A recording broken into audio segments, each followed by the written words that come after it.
Jakarta saat ini sedang tidak baik-baik saja. Niat awal para demonstran untuk menyuarakan aspirasi di depan gedung MPR, DPR justru berujung ricuh setelah bentrokan tak terhindarkan dengan aparat kepolisian. Kericuhan itu membuat suasana semakin memanas, terlebih ketika terjadi kontak fisik antara massa dan aparat yang saling berhadap-hadapan. Namun, situasi berubah semakin mencekam ketika sebuah insiden tragis mencuat ke permukaan. Seorang driver ojek online, Afan Kurniawan, dilaporkan tewas setelah tubuhnya terlindas mobil baracuda milik Brimob di kawasan Pejompongan, Jakarta Pusat, pada Kamis, 28 Agustus lalu. Tragedi itu sontak menambah kepanikan sekaligus menyulut kemarahan publik. Tak lama berselang, media sosial pun ramai membicarakan sebuah video yang beredar luas.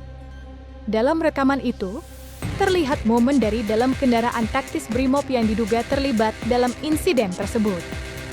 Lebih mengejutkan lagi, terdengar suara salah satu dari 7 anggota polisi di dalam rantis tersebut yang diduga memberi arahan untuk menabrak para demonstran, termasuk pengendara ojek online.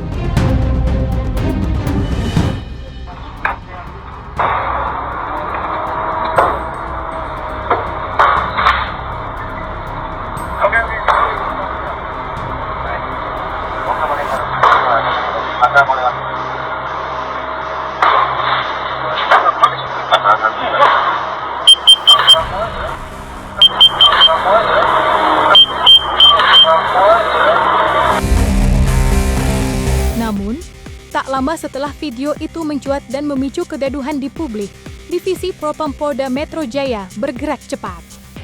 Sebanyak 7 anggota Brimob yang diduga berada di dalam kendaraan taktis berbobot hampir 5 ton tersebut resmi ditetapkan sebagai tersangka. Dalam pemeriksaan internal, salah seorang anggota yang diduga menjadi pengemudi kendaraan taktis itu akhirnya buka suara. Ia mengaku insiden yang menewaskan Afan Kurniawan bukanlah sebuah tindakan yang disengaja. Menurut pengakuannya, situasi saat itu begitu kacau, penuh tekanan, dan dipenuhi ledakan gas air mata yang membuat konsentrasi terganggu.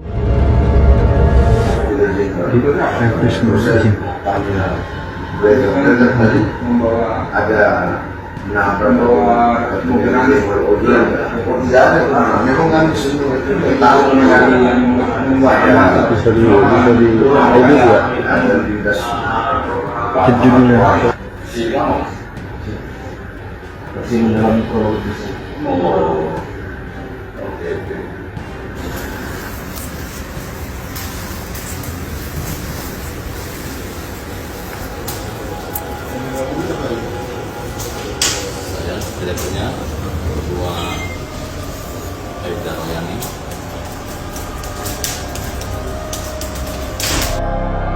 Atas tragedi berdarah yang merenggut nyawa Afan Kurniawan, Kapolri Jenderal Listio Sigit Prabowo akhirnya angkat bicara. Dengan nada tegas namun syarat penyesalan, ia menyampaikan permohonan maaf kepada keluarga korban, masyarakat, serta seluruh pihak yang merasa terluka atas insiden tersebut. Tak berhenti di situ, permintaan maaf juga datang dari masing-masing kesatuan yang terlibat. Mereka mengungkapkan rasa duka cita yang mendalam, sembari menegaskan bahwa nyawa seorang warga sipil seharusnya tidak boleh menjadi korban dalam penanganan aksi demonstrasi. Sejak semalam tentu kita ketahui juga bahwasannya Bapak Kapolri telah menyampaikan rasa hormat dan empati kepada masyarakat, terkhususkan pihak keluarga Saudara Afan.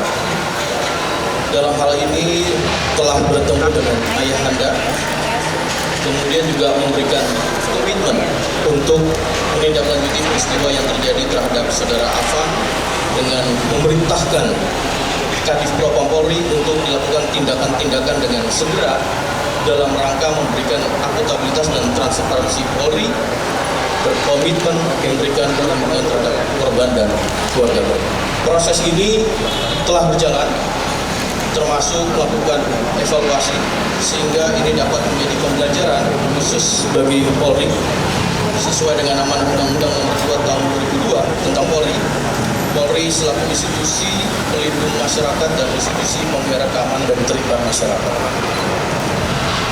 Polri akan terbuka dan tentu Polri berduka bersama seluruh masyarakat, maka akan bersikap prosedural dan profesional dan berkomitmen untuk transparan serta memperbaiki diri sehingga langkah-langkah evaluasi serta analisa akan dijadikan Polri lebih profesional. Kami atas nama pribadi dan Polri turut berbela-sungkawa dengan berpulangnya saudara Afan. Semoga beliau menjadi segala dosanya dan mendapatkan surga dari Allah dan keluarganya mendapatkan limpahan dan kesabaran dari Allah Subhanahu wa Ta'ala. Saya atas nama pribadi selaku dan Kopimo mohon maaf kepada keluarga almarhum dan seluruh rakyat dan masyarakat Indonesia.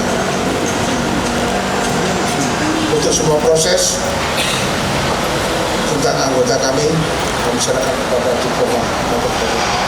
Demikian, Assalamualaikum warahmatullahi wabarakatuh. Saya selaku Kadif Propam Polri tetap berkomitmen dan menjaga integritas dari organisasi saya yang saya pimpin ini. Dan saya akan menegakkan hukum seadil-adilnya sesuai dengan aturan dan mekanisme yang berlaku di lingkungan Polri. Sudah jelas perintah Bapak Presiden, sudah jelas perintah Bapak Kapolri yang untuk menuntut, memeriksa dan mengusut tuntas seluruh pihak-pihak yang terkait. Setelah adanya arahan langsung dari Presiden Prabowo Subianto serta instruksi Kapolri Jenderal Listio Sigit Prabowo untuk mengusut kasus ini secara transparan, langkah tegas akhirnya diambil.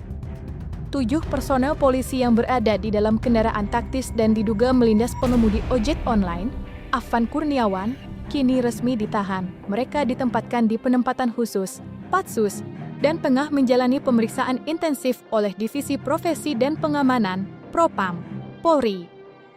Penahanan ini menjadi bagian dari upaya memastikan proses hukum berjalan objektif, sekaligus menunjukkan komitmen kepolisian untuk menindak tegas setiap anggotanya yang diduga melanggar prosedur.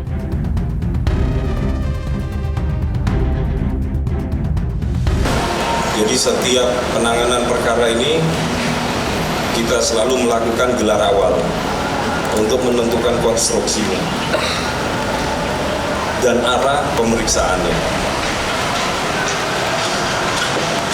Adapun dari gelar awal ini kita sudah sepakati dan hasil rekomendasi secara menyeluruh dan kami juga sudah sampaikan kepada Kompolnas dan Komnas HAM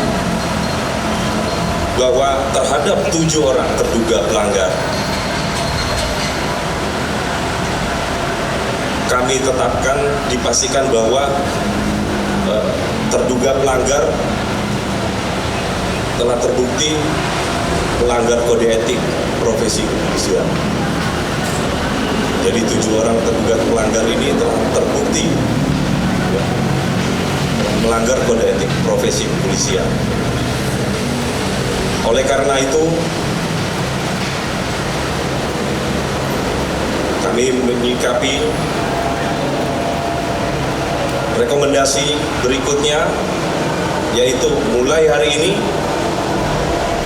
kami lakukan penempatan khusus atau Patsus di Dipropam Polri selama 20 hari terhadap 7 orang terduga pelanggar.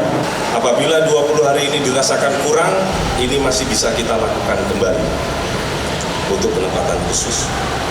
Hasil identifikasi sementara yang kita sudah dapatkan yaitu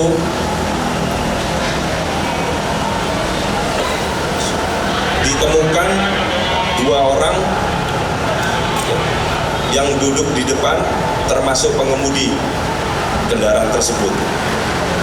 Dan 5 orang lainnya dalam posisi duduk di belakang.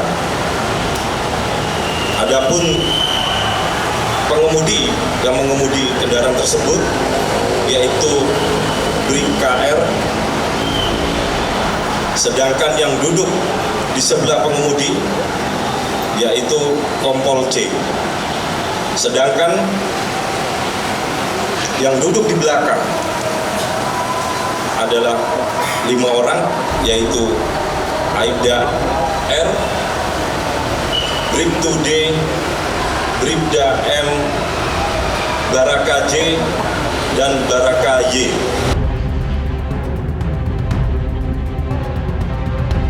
Dalam proses pengusutan kasus ini, Polda Metro Jaya turut menggandeng Komisi Kepolisian Nasional, Kompolnas sebagai bentuk pengawasan eksternal.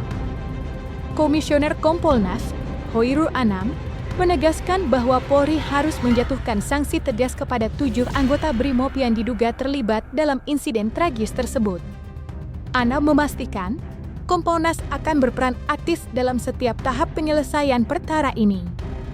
Tujuannya tidak lain adalah agar proses hukum benar-benar dijalankan secara tegas, transparan, dan tidak menimbulkan kecurigaan adanya perlakuan istimewa terhadap aparat.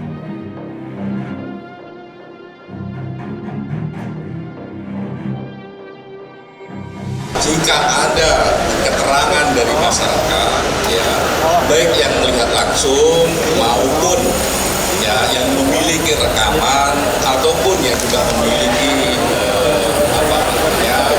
informasi yang penting dalam mengungkap peristiwa tersebut, mohon memang bisa diberikan, bisa secara langsung ke Propam atau Kompolnas atau lembaga eksternal yang lain, termasuk juga Komnas HAM maupun Kementerian Hak Asasi Manusia, sehingga melihat peristiwanya jauh lebih komprehensif.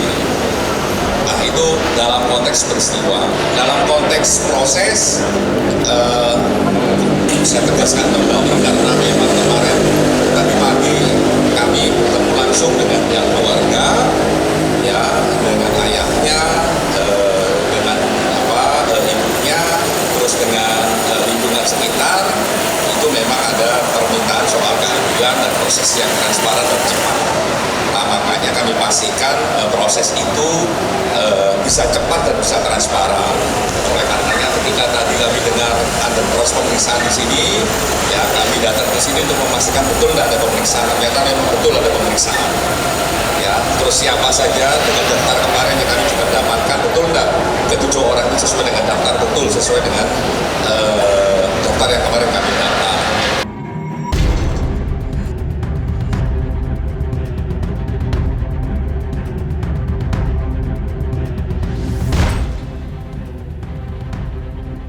Jangan lupa untuk like, subscribe, dan juga share channel YouTube Cumi Cumi.